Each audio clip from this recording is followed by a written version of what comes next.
अस्सलामु अलैकुम वरहमतुल्लाहि वबरकातुहू। अल्लाह तबारक व तआला के फضل व करम से हम माह रमज़ानुल मुबारक में दाखिल हो चुके हैं। इसलिए हम सब अल्लाह तबारक व तआला का शुक्र अदा करते हैं कि उसने हमें एक बार फिर ये मुबारक महीना नसीब फरमाया, जिसमें खुसूसी तौर पर अल्लाह तबारक व तआला अपने बंदों की मग़फ़िरत व बख्शिश करता और उनकी तौबा और दुआएं कबूल करता है। तो ऐसे अज़ीम शान महीने का पाना यकीनन अल्लाह तबारक व तआला की बहुत बड़ी नेमत है।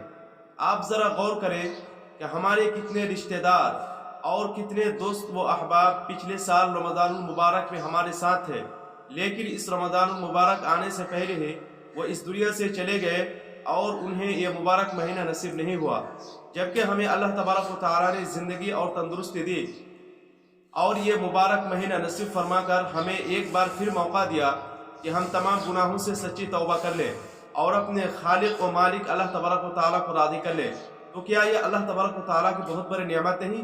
और ये भी हो सकता है कि ये रमज़ानुल मुबारक हमारी ज़िंदगी का आखिरी रमज़ान हो और आइंदा रमज़ान के आने से पहले ही हम भी इस दुनिया से रुखसत हो जाए। तो हमें ये मौका गनीमत तस्वुर करके उसकी बरक़ात को समेटने की भरपूर कोशिश करनी चाहिए। यही वजह है कि जब रमज़ानुल मुबारक का महीना शुरू होता तो रसूल अकरम सल्लल्लाहु अलैहि वसल्लम सहाबाए किराम रज़ियल्लाहु अन्हुम अजमाइन को उसके आने की बशारत और खुशखबरी सुनाते और उन्हें मुबारकबाद देते।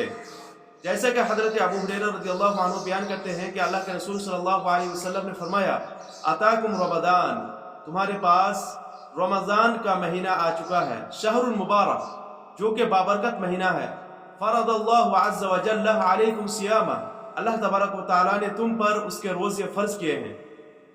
तुफ्तहु फीहि अबवाबुल जन्ना, इस महीने में जन्नत के दरवाजे खोल दिए जाते हैं।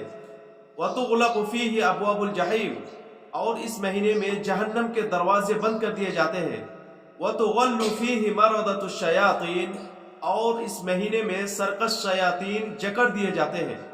लिल्लाहि फीहि लैलतुन खैरुम मिन अल्फ़ि शहर, मन हुरिमा खैरहा फ़क़द हुरिमा, और उसमें एक रात ऐसी आती है जो 1000 महीनों से अफजल और बेहतर है। जो शख्स उसकी खैर से, भलाई से, सवाब से महरूम रह जाए वही दरअसल महरूम होता है। मेरे दीनी व इस्लामी भाइयों, रोज़े की अहमियत तो इसी से वाज़ेह है कि ये इस्लाम के 5 बुनियादी अरकान में से एक रुकन है। नबी सल्लल्लाहु अलैहि वसल्लम ने फरमाया, बुनियल इस्लाम अला खम्स, इस्लाम की बुनियाद 5 चीज़ों पर कायम की गई है। नंबर 1, शहादत अल्ला इलाहा इल्लल्लाह व अन्ना मुहम्मदुर रसूलुल्लाह, इस बात की गवाही देना कि अल्लाह तबारक व तआला के सिवा कोई माबूद बरहक नहीं और मुहम्मदुर रसूलुल्लाह सल्लल्लाहु अलैहि वसल्लम अल्लाह तबारक व तआला के रसूल हैं। इस्लाम की बुनियाद जिन 5 चीज़ों पर कायम की गई है उनमें से नंबर 2 व इक़ामिस सलाह, नमाज कायम करना। नंबर 3 व इताइज़ ज़कात, ज़कात अदा करना। व हज्जुल बैत, 4 नंबर बैतुल्लाह का हज करना अगर इस्तिताअत हो, ताकत हो, माल व दौलत हो। व सौमी रमज़ान, और 5 नंबर है रमज़ानुल मुबारक के रोज़े रखना। रमज़ानुल मुबारक के रोज़े फ़र्ज़ है और रोज़े की फ़र्ज़ियत हिजरत के दूसरे साल हुई। इसलिए अल्लाह तबारक व तआला ने इस महीने के रोज़ों की बाबित फरमाया, या अय्युहल्लज़ीना आमनू कुतिबा अलैकुमुस सियाम, ऐ ईमान वालो, तुम पर रमज़ानुल मुबारक के रोज़े रखना फ़र्ज़ किए गए हैं। सियाम ये सौम की जमा है जिसका माना रुक जाने के है, और शरई इस्तिलाह में यह अल्लाह तबारक व तआला की एक इबादत है जिसमें एक मुसलमान अल्लाह तबारक व तआला के हुक्म से तमाम रोज़ा तोड़ने वाली चीज़ें जैसे खाना पीना, बीवी से हमबिस्तरी करना वगैरह से फजर से लेकर सूरज के डूबने तक रुका रहता है। उन तमाम चीज़ों से बचकर रहने का नाम रोज़ा है। इस तारीफ़ और अमल से ही रोज़े का वो मकसद वाज़ेह हो जाता है जो अल्लाह तबारक व तआला ने कुरान करीम में लअल्लकुम तत्तकून के अल्फाज में बयान फरमाया है कि तुम्हारे अंदर तकवा पैदा हो। तकवा का मतलब है दिल में अल्लाह तबारक व तआला का डर और उसका खौफ इस तरह बैठ जाए कि हर काम करने से पहले ये देखे कि ये जायज़ है या नाजायज़, हलाल है या हराम, उससे अल्लाह तबारक व तआला राज़ी होगा या नाराज़।